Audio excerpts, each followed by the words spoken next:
Shalom, selamat pagi Bapak Ibu Saudara-saudari. Bertemu kembali dalam program Renungan Harian 4M Sinode GKO Selasa 21 Mei 2024. Sebelum kita mendengarkan firman Tuhan, saya mengajak kita untuk berdoa terlebih dahulu. Mari kita berdoa. Allah Bapa kami yang di surga, terpujilah Engkau. Kau telah menyertai, menjaga, melindungi kami sepanjang malam hingga pagi ini. Engkau memberikan kehidupan yang baru bagi kami dan kesehatan yang baru. Dan Engkau juga menyediakan segala berkat rohani di dalam surga bagi kami, supaya kami sepanjang hari ini dapat melakukan segala hal-hal yang berguna bagi kami dan orang lain untuk memuliakan nama-Mu. Bapa di sorga, sebelum kami beraktivitas, kami hendak mendengarkan sabda-Mu. Oleh karena itu kami mohon buka pikiran dan hati kami, supaya kami dapat menerima firman-Mu, dan beri kami hati yang paham, sehingga dengan pemahaman akan firman Tuhan yang kami pahami, maka firman itu mengubahkan kehidupan kami. Kiranya damai sejahtera-Mu yang melampaui segala akal menguasai pikiran dan hati kami, supaya kami dapat menerima firman-Mu. Demi nama Tuhan Yesus Kristus kami mohon doa ini. Amin. Saudara-saudara, nas bacaan Alkitab pagi hari ini terambil dari 1 Korintus 12 ayat 4-6. 1 Korintus 12 ayat 4-6. Saya bacakan nas Alkitab ini untuk kita semua. Demikian bunyinya. Ada rupa-rupa karunia tetapi satu roh, dan ada rupa-rupa pelayanan tetapi satu Tuhan, dan ada berbagai-bagai perbuatan ajaib, tetapi Allah adalah satu yang mengerjakan semuanya dalam semua orang. Demikianlah firman Tuhan, terpujilah Tuhan kita Yesus Kristus. Adapun topik pagi hari ini yang akan kita renungkan, yaitu semua karena pemberian Allah. Untuk memandu kita mendalami bacaan Alkitab ini, saya mengajukan beberapa pertanyaan untuk kita perhatikan bersama-sama. Yang pertama, apakah arti rupa-rupa karunia, rupa-rupa pelayanan, dan berbagai-bagai perbuatan ajaib itu? Rupa-rupa karunia atau karunia Roh Kudus. Karunia Roh Kudus adalah kemampuan rohani yang diberikan kepada tiap-tiap orang percaya untuk membangun gereja dan melayani sesama. Karunia itu bermacam-macam, seperti karunia hikmat, karunia pengetahuan, karunia nubuat, karunia iman, karunia kesembuhan, dan karunia membedakan macam-macam roh. Dan masih banyak lagi dicatat di dalam pasal 12 ini maupun di kitab-kitab lainnya. Rupa-rupa pelayanan. Pelayanan adalah segala bentuk aktivitas yang dilakukan untuk memuliakan Allah dan membangun sesama. Misalkan pelayanan yang kita pahami ada dua kategori, pelayanan kategorial dan pelayanan non-kategorial. Ada juga pelayanan pada zaman Paulus di Korintus ini, yaitu pelayanan misi, pelayanan penginjilan, pelayanan pemuritan, dan pelayanan diakonia, serta masih banyak macam-macamnya. Perbuatan ajaib adalah peristiwa supranatural yang melampaui kemampuan manusia biasa. Misalkan seperti perbuatan ajaib yang menyembuhkan orang sakit, membangkitkan orang mati, perbuatan ajaib yang lainnya. Nah, perbuatan ajaib ini dilakukan oleh Allah melalui Roh Kudus untuk menunjukkan kuasa-Nya dan meneguhkan iman orang yang percaya kepadanya. Pertanyaan kedua, kepada siapa karunia itu diberikan Roh Kudus?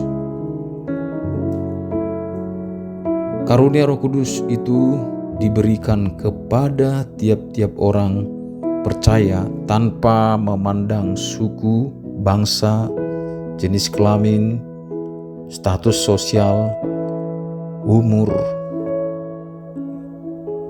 Semua orang percaya diberi karunia yang berbeda untuk membangun tubuh Kristus. Pertanyaan ketiga, mengapa Allah memberikan karunia-karunia yang berbeda-beda kepada umat-Nya? Allah memberikan karunia-karunia yang berbeda-beda kepada umat-Nya agar tubuh Kristus dapat berfungsi dengan baik. Semua anggota tubuh Kristus memiliki peran dan fungsi masing-masing, dan karunia-karunia Roh Kudus membantu anak-anak Tuhan, umat Tuhan untuk menjalankan peran dan fungsinya dengan maksimal. Pertanyaan yang keempat, bagaimana kita dapat mengetahui karunia Roh Kudus yang kita miliki? Cara terbaik untuk mengetahui karunia Roh Kudus yang kita miliki adalah dengan berdoa dan meminta hikmat kepada Tuhan. Kita juga dapat memperhatikan bagaimana Allah memakai kita, keterbabanan kita dalam melayaninya, dan bagaimana orang lain diberkati melalui pelayanan kita. Pertanyaan yang berikutnya, yang kelima, yaitu bagaimana kita dapat menggunakan karunia-karunia Roh Kudus dengan tepat? Karunia-karunia Roh Kudus harus digunakan untuk membangun tubuh Kristus dan memuliakan Allah. Kita harus menggunakan karunia-karunia tersebut dengan rendah hati dan kasih, dan tidak untuk mencari keuntungan pribadi atau meninggikan diri sendiri yang dapat menimbulkan perpecahan karena perbedaan karunia serta merasa hebat dari anak Tuhan lainnya.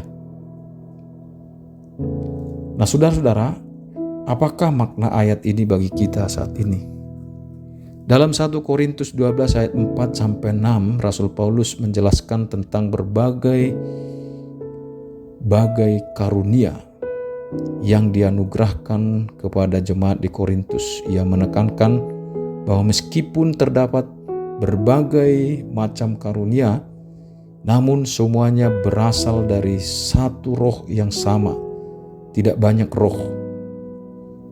Dan walaupun bermacam-macam perbuatan ajaib, tapi Allah yang satu itu mengerjakannya untuk melayani satu Tuhan yang sama dan dikerjakan oleh Allah yang sama. Ayat ini memiliki beberapa makna penting bagi kita saat ini juga. Melalui ayat-ayat ini kita diajak untuk menemukan karunia kita dan menggunakannya untuk melayani Tuhan dan membangun orang lain. Dari ayat ini kita tahu bahwa Allah tidak menyukai sikap umat yang tidak mau berpartisipasi dalam karya Allah di bumi ini dan dalam pembangunan kerajaan Allah di bumi ini. Dari ayat ini juga kita tahu bahwa pemberian Allah, yaitu roh-Nya bagi kita, bukan roh yang pasif, tetapi roh yang bekerja aktif di dalam diri setiap orang percaya. Kita harus hidup dalam pimpinan Roh Kudus dan membiarkan Dia menggunakan karunia yang diberikan kepada kita untuk kemuliaan namanya. Kita semua adalah bagian dari tubuh Kristus. Kita harus saling bekerja sama dan menggunakan karunia untuk membangun gereja Tuhan semakin kuat dan sehat dan bertambah luas bagi kemuliaan namanya. Nah, saudara-saudara, ada beberapa pertanyaan diskusi.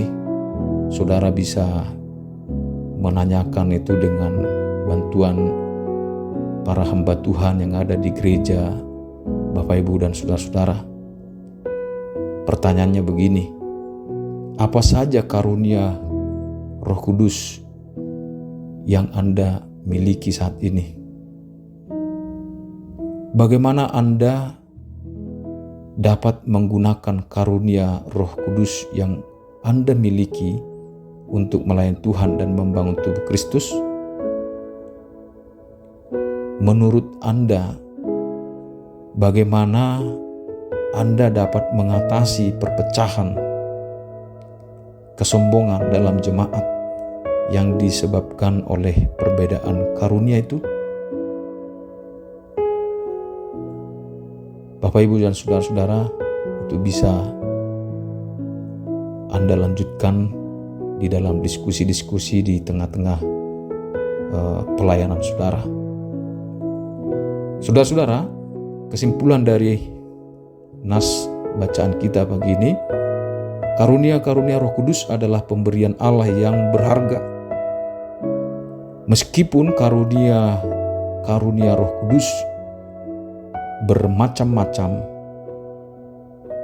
pelayanan berbeda-beda, namun tidak banyak roh, hanya satu Roh Allah, satu Tuhan, satu Allah yang bekerja di balik semuanya.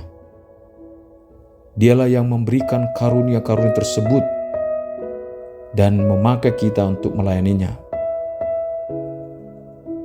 Kita bersyukur jika diberikan karunia dan kita gunakan dengan tepat untuk membangun tubuh Kristus dan memuliakan Allah. Kita harus ingat bahwa semua karunia berasal dari satu Roh yang sama. Kita semua dipanggil untuk saling melayani dengan kasih dan kerendahan hati. Karunia Roh Kudus diberikan agar orang lain dapat mengetahui bahwa Allah ada. Allah hadir di tengah-tengah umatnya, agar orang lain juga dapat mengenal Yesus Kristus dan mengaku Yesus Tuhan, serta mengakui ketuhanan Yesus di dalam kehidupannya yang dapat menyelamatkan, mengasihi, dan memulihkan, serta memberikan kehidupan yang kekal. Itulah tujuan dari karunia Roh yang diberikan kepada kita. Kiranya Tuhan Yesus memberkati. Amin. Mari kita berdoa. Terima kasih Bapa di surga untuk firman Tuhan yang telah kami renungkan pagi ini. Berkati setiap anak-anak-Mu yang telah mendengarkan firman-Mu. Tuhan, tolong agar kami semua dapat mengetahui karunia kami, dan dengan kami mengetahui karunia kami, maka kami melakukan pelayanan-pelayanan apapun, semua itu dengan tepat, dengan baik, dengan kerendahan hati, supaya orang lain dapat mengenal Engkau satu-satunya Allah yang menyelamatkan kami dalam Yesus Kristus, bahkan juga supaya orang lain pun mengalami ketuhanan Yesus yang dapat mendamaikan, memulihkan, serta membaharui, menyelamatkan kami. Dan supaya orang lain juga mengetahui bahwa Roh Kudus hadir di tengah-tengah umat-Mu yang telah Kau selamatkan. Terima kasih Bapa, berkati sebagai suami, Tuhan berkati supaya berfungsi dengan maksimal karena pertolongan Roh Kudus. Demikian juga sebagai istri dapat berfungsi dengan maksimal sebagaimana Tuhan karuniakan, dan sebagai anak-anak dapat berfungsi dengan maksimal sehingga nama Tuhan dimuliakan.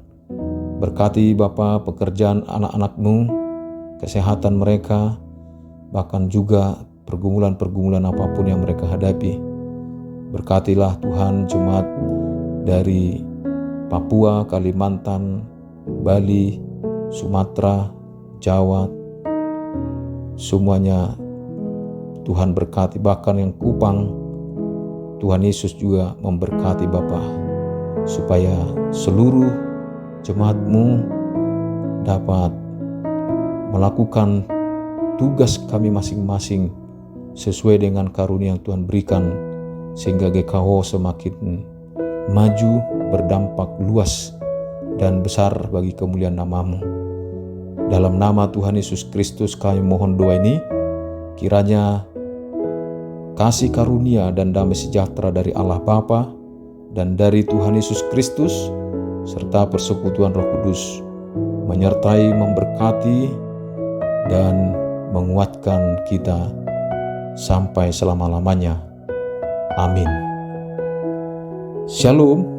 Bagikanlah renungan harian 4M Sinode ini kepada keluarga, sahabat dimanapun berada, sehingga wadah ini dapat menjadi sarana, alat di tangan Tuhan untuk menyebarkan, memperluas Injil Kerajaan-Nya. Tuhan Yesus memberkati aktivitas kita semua. Amin.